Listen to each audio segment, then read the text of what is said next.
Hi everybody, I hope you're all well. This is part 15 of 31 Days in August. Today's comic is number 34 of ROM The Space Knight. Now, I'll give you a bit of history on the comic book first of all. It was originally created to coincide with an action figure of the same name. From what I've seen on the internet, it wasn't a very good action figure. It only went into sell for a few years before it was pulled. It was very clunky. It looked like it only had about 5 points of articulation, not like the action figures we have nowadays when they've got about 150 points. You could move the arms and legs and the head moved a bit. The only saving grace for this toy was the fact that it was one of the first toys that had LEDs in it at some point. Interestingly enough, Rom's eyes were supposed to be green, but it cost so much money to create green LEDs that they ended up having to make red ones, and that's why Rom's eyes are red. So there you go, a little bit of useless information for you to mull over as you go along your daily thing. I'll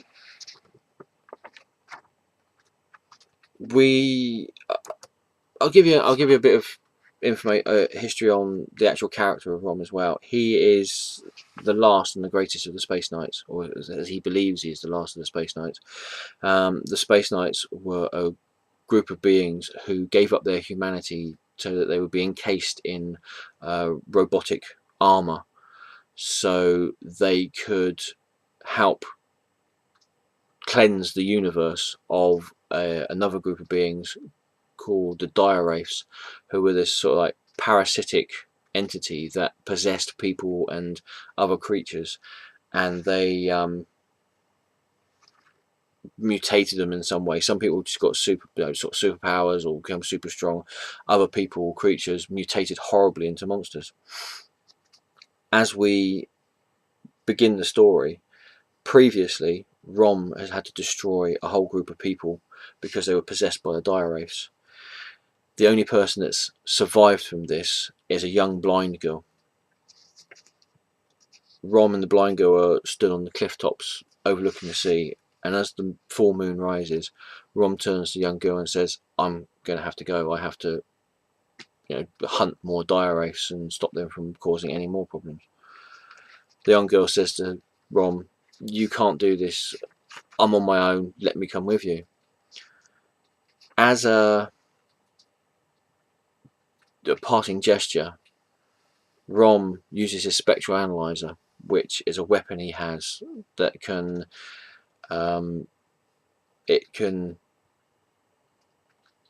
read energy signals off of people and objects.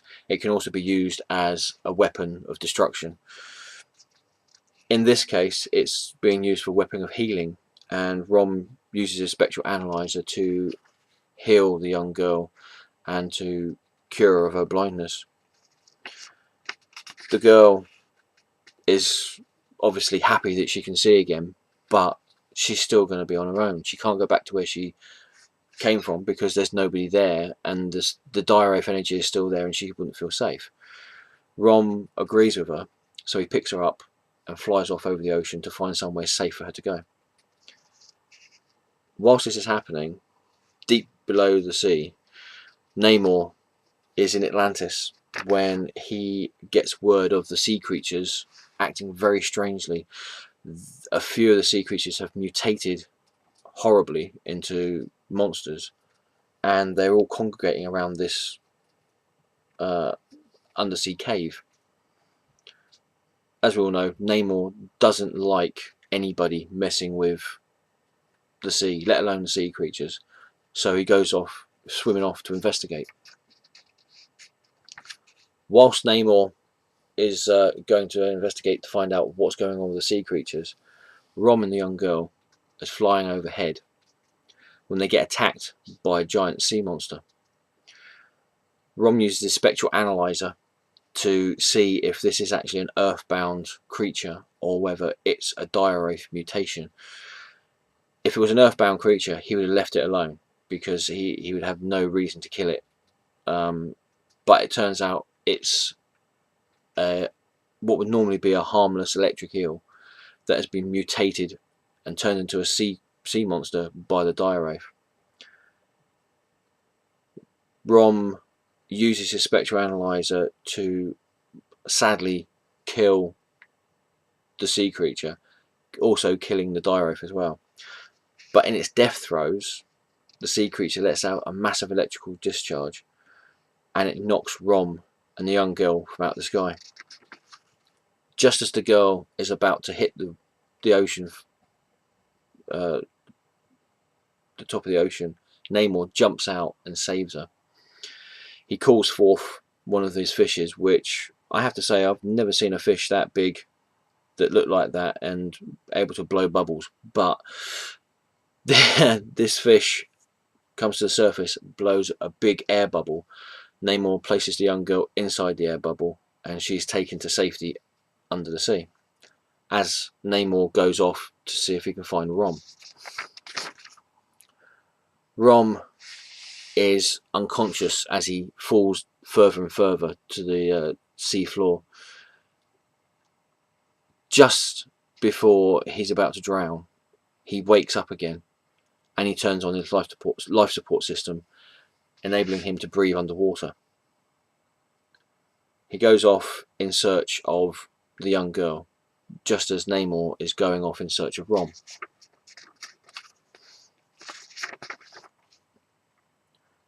They both come to this strange undersea cave where all these sea creatures, these mutated sea creatures, are congregating around. There is a big black pearl sat there just in front of the cave. Needless to say, a massive battle between ROM and Namor and the sea creatures ensues, and ROM and Namor are victorious over these monsters. They destroy the monsters, they kill the wraiths inside. Unfortunately, one of the monsters managed to survive, and it enters this black pearl. As it enters the pearl, a beam of energy is shot into the cave, and the sea floor shakes. The water vibrates around them, and from inside the cave, a giant hulking monstrosity shambles its way to the front of the cave. Namor recognizes this creature, but he says it's been horribly and horrendously mutated by the dire wraiths to gigantic proportions. And it's to be continued in issue 35 of ROM. I don't have many ROM issues. Out of all of them, I must have about 10 or 15 or so. But they were really well written. Who's the writer of it?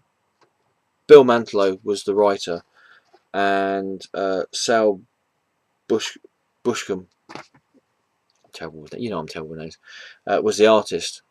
The stories that were in there, you wouldn't have thought that the comic was part of an advertising drive for a fairly crappy toy, really.